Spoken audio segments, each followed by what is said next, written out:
niveles de violencia en México que son absolutamente impresionantes.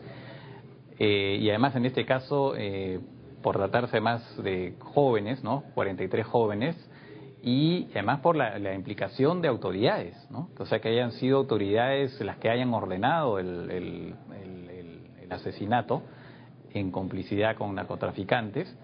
Y entonces es una cosa lo que indica pues hasta qué punto el narcotráfico ha penetrado a las instituciones mexicanas. Y después, digamos, lo que eso puede además significar también para países como el nuestro, que también tenemos que lidiar con el narcotráfico, y es una clarinada de alerta. En realidad no solamente es una cosa, digamos, condenable desde todo punto de vista, pero además una clarinada de alerta para países como el nuestro, como para Colombia, la propia Bolivia, que tenemos que lidiar con o incluso Argentina, que Argentina se está convirtiendo también, o Brasil, ¿no? Como un llamado de alerta para que el problema del narcotráfico no se le escape de las manos a los gobiernos. Exactamente, ¿no? Que tiene que ser enfrentado con mucha decisión, y eso está relacionado evidentemente con el tema de la corrupción en el Poder Judicial, la corrupción en la Fiscalía, la corrupción en la Policía, o sea, todas las instituciones que tienen que ver con el combate al crimen. Es muy importante que se las preserve digamos, de la mejor manera de los efectos de la influencia del narcotráfico, ¿no? Hoy, por supuesto, los gobiernos regionales, locales y gobierno nacional. El caso de México es también curioso porque, haciendo cuentas, cifras, son 22.000 desaparecidos, más de 80.000 muertos desde el 2006, cuando empieza la guerra frontal a esas guerrillas, esos cárteles. Y en el gobierno de Felipe Calderón empezó todo, digamos, este desencadenamiento, esta secuela que hoy se vive. Pero lo que sí llama mucho la atención es la reacción que hoy tiene la sociedad, una sociedad a veces apática, a veces conformista, que hoy está elevando su voz de protesta. ¿Hasta cuánto más va a llegar la resistencia de esta sociedad que hoy más que nunca quiere que este tipo de crímenes no queden impunes? Claro, ahora hay que ver que en realidad esto es un problema que es responsabilidad de todos, no solamente de las autoridades, y efectivamente también de la sociedad. Porque no hay que olvidar también que así como ahora en las poblaciones protestan por lo que ha sucedido, hace no mucho cuando capturaron a un jefe de cártel mexicano, la población local salió a protestar, a defenderlo. O sea que el narcotráfico no solamente corrompe autoridades, corrompe también la sociedad. Igual pasaba en la época de Pablo Escobar en Colombia. En Colombia tenía, como se dice, muchos partidarios, ¿no? Porque claro, ellos construyen, hacen una labor entre comillas social, ¿no? En esos pueblos olvidados, se ganan a la gente, ¿no? Y entonces digamos, hay una tolerancia con el narcotráfico. Y entonces ese es el gran problema. O sea, no es solamente un tema de autoridades, es un tema de sociedad. Porque si nosotros no, como sociedades, no hacemos digamos, no nos dejamos influir, o digamos, o en estos poblados que reciben beneficios del narcotráfico, evidentemente beneficios económicos, hay un problema. Es una interacción entre la sociedad y el Estado, ¿no? Entonces, y claro, lo que pasa es que ahora lo que ha pasado es que es un crimen tan horrendo que ha motivado esta reacción de la sociedad, pero también no olvidemos, la sociedad también tiene mucho que ver en el tema del narcotráfico, y entonces a veces se está lamentando eso ahora, pero no olvidemos que en otros momentos hay bastante tolerancia. Ese es un grave problema, ¿no? Lo que pasa es que ahora se ha complicado, como hablamos antes de la entrevista, se ha complicado porque tiene que ver, en esto se inserta la actitud del gobierno nacional, básicamente el presidente Peña Nieto, ¿no? Que para algunos ha sido insensible, ¿no? Primero que no posterga su viaje, ¿no? El viaje que evidentemente es un viaje importante, la PEC evidentemente es algo sumamente importante, pero es un mal momento para irse de viaje. Y después el tema de que se ha descubierto esta casa, ¿no? Esta casa de 7 millones de dólares, que ha sido comprada a una empresa vinculada, una contratista aparentemente, vinculada, ¿no? a una empresa china que ganó una licitación, ¿no?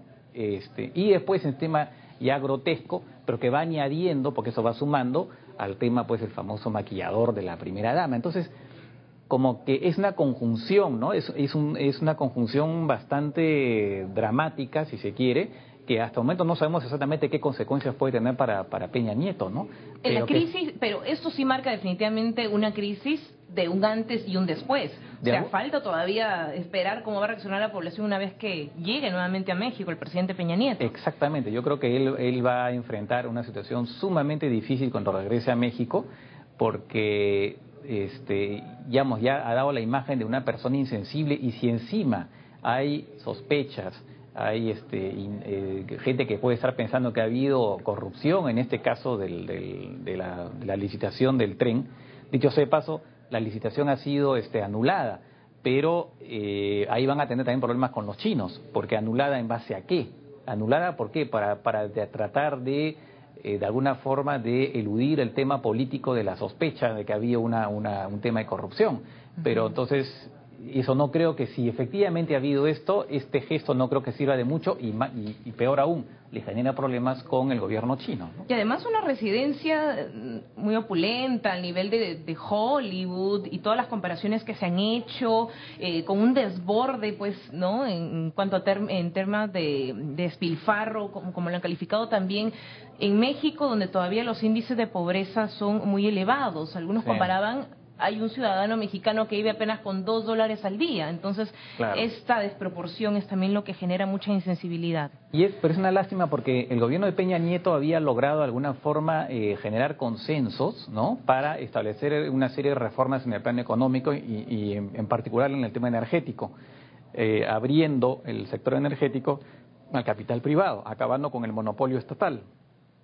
Entonces había de parte de este gobierno un intento reformista interesante, pero con este hecho en torno al narcotráfico, la actitud del propio Peña Nieto de irse de viaje y todo, se ha generado pues una ola que puede ser muy difícil de enfrentar para él, ¿no? Ahora, el presidente en en China está hablando de crecimiento económico, de inversión, animando al panorama internacional, que ve a México como una gran vitrina, pero digamos, este tema de los 43 estudiantes necesariamente le va a pasar factura también en el panorama internacional, donde decíamos que tiene gran repercusión. Seguramente esto va... porque además esto va generando también una sensación de inestabilidad política, y como se sabe, las inversiones, los inversionistas siempre buscan estabilidad tanto económica como política. Entonces, acá esto evidentemente, para todo su discurso, todo su esfuerzo por buscar un mayor crecimiento económico, atraer inversiones, necesariamente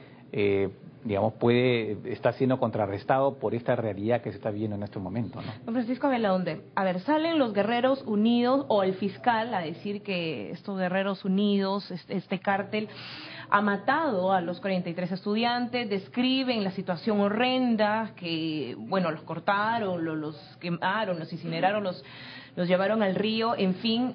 Pero, lógicamente, la población y los familiares no dan crédito a esta versión. Ellos esperan una versión realmente oficial. O sea, todavía tienen y mantienen la esperanza. ¿Qué debería hacer el gobierno en adelante? ¿Hay algún peritaje internacional quizás que ayude a acreditar, a avalar este tipo de pruebas y evidencias? Sí, se ha contratado, el gobierno está haciendo, ha llamado a un grupo de Austria, una organización austriaca, para hacer un análisis. Lo que pasa es que, claro, es muy difícil en la medida que prácticamente no quedan huesos por analizar, porque finalmente el ADN se saca de los huesos, ¿no? Y entonces, claro, en la medida que han sido incinerados y lo que hay es cenizas, ahí no se puede trabajar, pero sí, aparentemente todavía hay algunos huesos. El propio fiscal lo dijo, ¿no?, que evidentemente se podía encontrar eventualmente ADN en algunos de los huesos que han quedado. Entonces, sobre esa base se podría confirmar o no si efectivamente se trata de los estudiantes desaparecidos. Lo que sucede también es que hay dos cosas acá.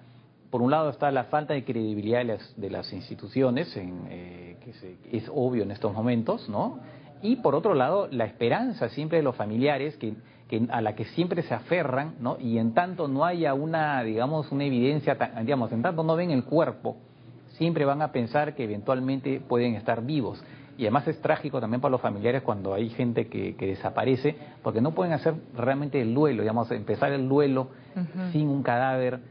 es complicado, ¿no? Tener que, bueno, finalmente, bueno, se puede asumir que están muertos, pero siempre va a quedar un poco la esperanza que en algún lado están, ¿no? Entonces, claro, es una situación humanamente... Eso suma el dolor, se suma la convulsión y también a la crisis, y vemos las protestas en Acapulco y en otras ciudades.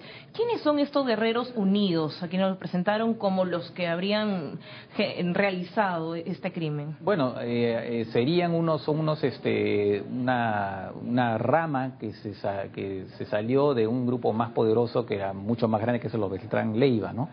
De narcotraficantes. De narcotraficantes, efectivamente. Es una cosa curiosa porque los grupos de narcotraficantes están adoptando nombres épicos, casi románticos, porque hay uno que se llama los templarios, por ejemplo, ¿no? Es una cosa bastante curiosa los nombres que adoptan los cárteles mexicanos. Y en este caso es una rama.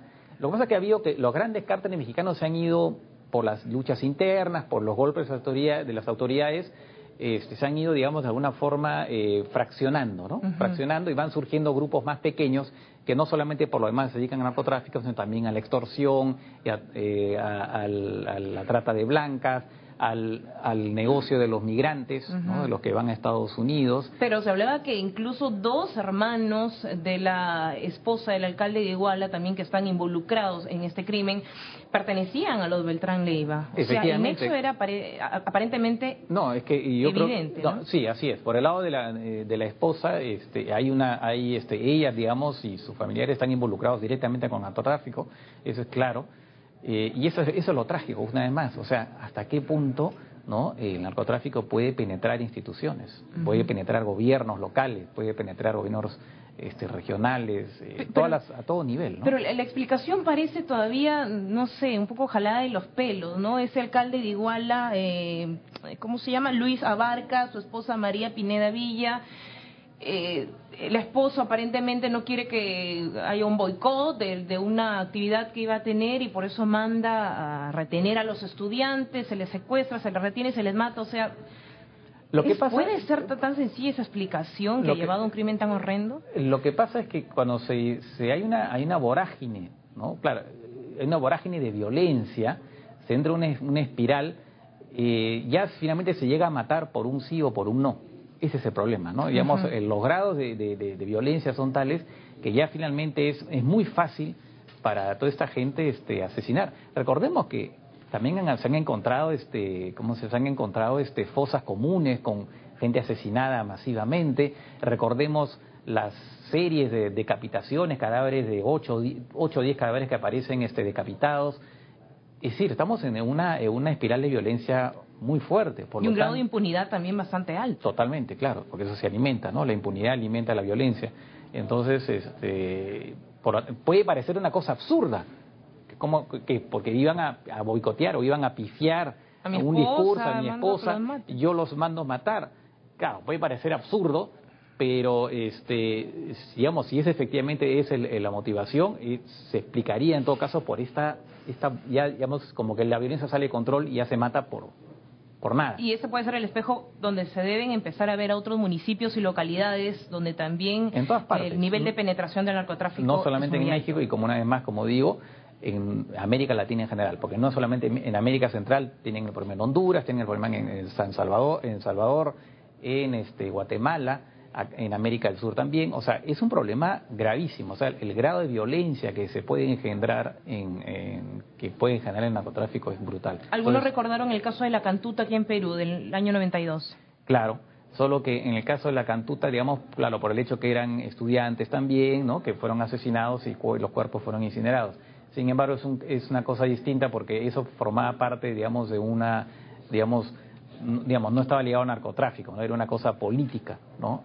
Acá lo que se está dando es una cosa, el narcotráfico que adquiere una dinámica propia que es avasalladora, ¿no? Bueno, vamos a esperar también el análisis una vez que el presidente salga oficialmente a dar un pronunciamiento concreto para toda la población. Muchas gracias por estar esta mañana aquí, el internacionalista, analista Francisco Belaúnde, ayudándonos a entender este complicado contexto en el que se está desenvolviendo México, un país muy cercano, con países también que no son lejanos a nuestra realidad. Vamos hasta